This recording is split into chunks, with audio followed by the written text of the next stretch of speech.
देखिए, अभी मैं आपको दही वाली मंगमा पाठ का संपूर्ण ऑब्जेक्टिव को बताएंगे। यदि आप इस वीडियो को शुरू से आखिर तक देख लें तो आपको यह बढ़िया समझ में आ जाएगा कि आखिर दही वाली मंगमा पाठ से वह कौन कौन सा ऑब्जेक्टिव है जो कई बार बोर्ड एग्जाम में पूछा गया है और आने वाले समय में भी पूछा जा सकता है। इसलिए इस वीडियो को शुरू से आखिर तक देखने का प्रयास करें ताकि हम आपको महत्वपूर्ण ऑब्जेक्टिव इस पाठ के अच्छे से समझा करके बता सकें। तो देखिए, अब हम आपको इस कहानी का संक्षिप्त में वर्णन करके हम जल्दी से आपको ऑब्जेक्टिव बताते हैं।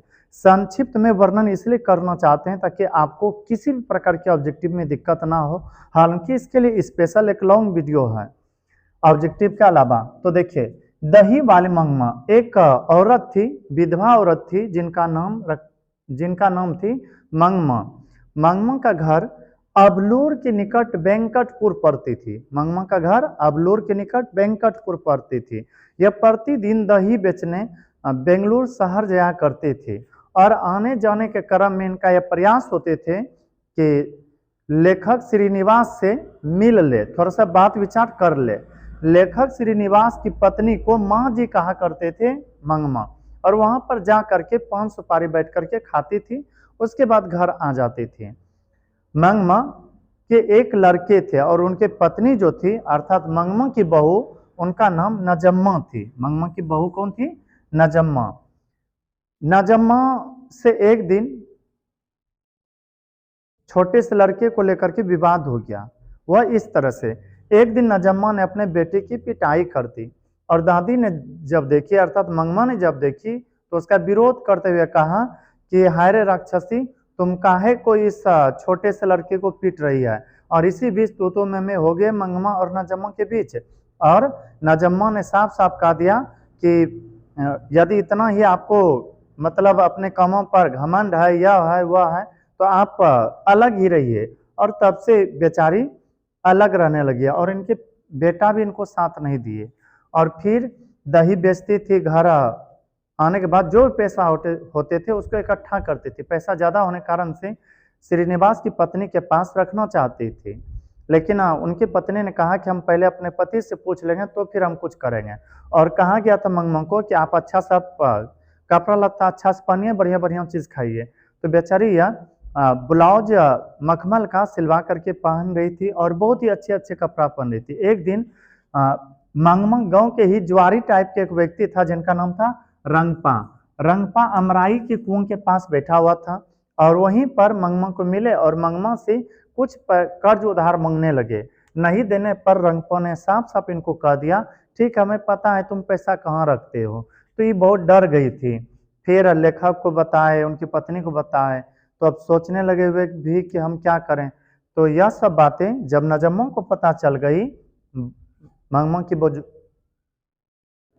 मंगमा की जो बहू थी, जब नजम्मा को ये सब बात का पता चला कि रंगपा के पीछे लग गए हैं, तो मंगमा की जो बहू थी नजम्मा, इन्होंने नाटकीय तरीका से अपने छोटे से बच्चे को पीट करके दादी के पास भेज देती है। और इस कारण से एक दिन मंगमा नजम्मा के साथ पुनः मिल जाती है।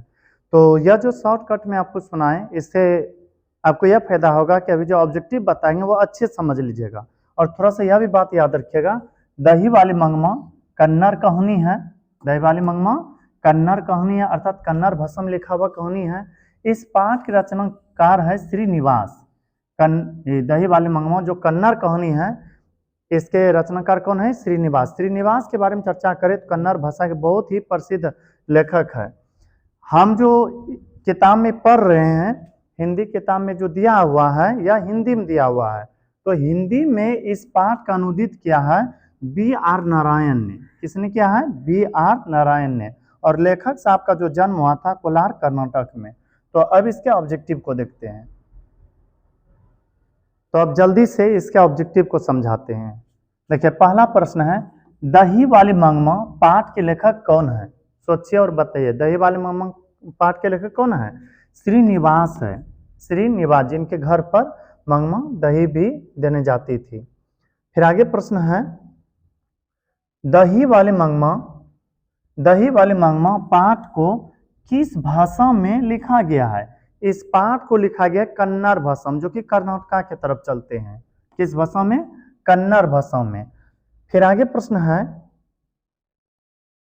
दही वाली मंगमा पाठ को हिंदी अनुवाद किसने किया? यह पाठ तो है कन्नड़ भाषा में लिखा हुआ, बट हिंदी में इसका अनुवाद किसने किया? जो हम लोगों की किताब में दिया हुआ है, हिंदी में अनुवाद किया है B.R. नारायण ने।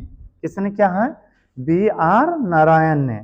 फिर आगे प्रश्न है, कन्नड़ कहानी कौन सी है? कन्नड़ कहानी कौन सी है? दही वाली मंगमा कैसी कहानी है? कन्नड़ कहानी है। कन्नड़ कहानी क्यों कहेंगे? क्योंकि इस कहानी को लिखा गया है कन्नड़ भाषा में। फिर आगे प्रश्न है, श्रीनिवास का जन्म कहाँ हुआ था? श्रीनिवास जो दही वाले मंगमंग पाठ के लेखक हैं, इनका जन्म हुआ है कोलार कर्नाटक में। कहाँ हुआ है? कोलार कर्नाटक में जन्म हुआ है। किनका? श्रीनिवास का। फिर आगे प्रश्न है, B.R. नारायण ने किस कहानी का अनुवाद किया? यह सब प्रश्न पूछा हुआ है। B.R. नारायण ने किस कहानी का अनुवाद किया? तो B.R. नारायण ने हिंदी में अनुवाद किया है दही वाली मंगमा पाठ का। फिर आगे प्रश्न है, रंगपा था किसान? यह तो था नहीं, वकील भी नहीं था, व्यापारी भी नहीं था, क्या था? जुआरी टाइप का एक व्यक्ति, जो कि किस कुआं पर बैठा हुआ था? अमराई के कुआं पर। फिर आगे प्रश्न है, अमराई का कुआं कहाँ है? अमराई के कुआं पर जो बैठा हुआ था वह रास्ते में पड़ता था। कहाँ पड़ता था? रास्ते में। तो अमराई का कुआं कहाँ है? शहर में, बाजार में, रास्ते में? रास्ते में होगा। फिर आगे प्रश्न है, क्यों री राक्षसी इस छोटे से बच्चे को क्यों पीट रही है? बताइए, कौन कही थी? मंगमा कही थी। कौन कही थी? मंगमा। और पीट रही थी कौन? नजम्मा। फिर आगे प्रश्न है, नजम्मा मंगमा की कौन थी? बताइए, नजम्मा जो है मंगमा की कौन थी? बहू थी। कौन थी? बहू।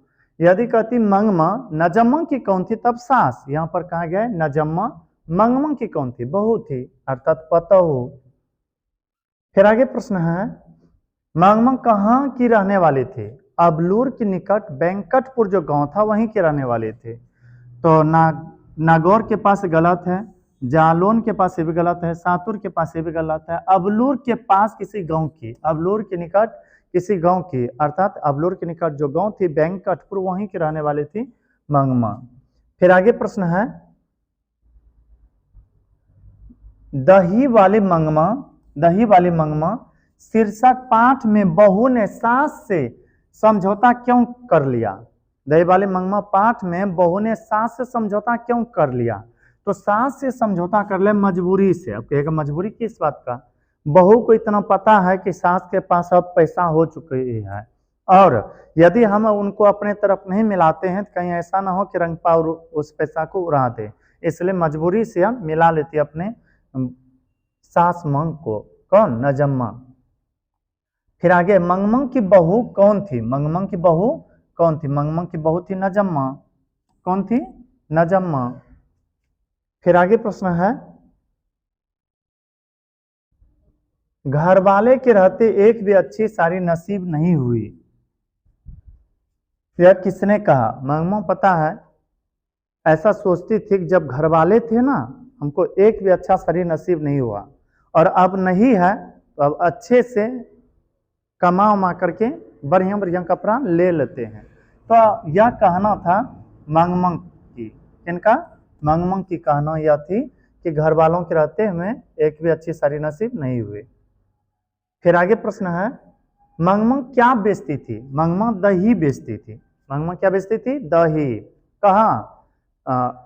बेंगलुरु शहर में जाकर के।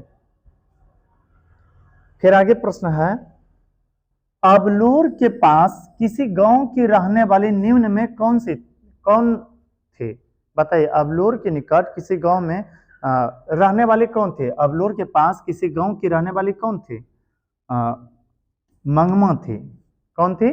मंगमा। ये प्रश्न पूछा गया, जितना बता रहे ना लगभग पूछा हुआ है।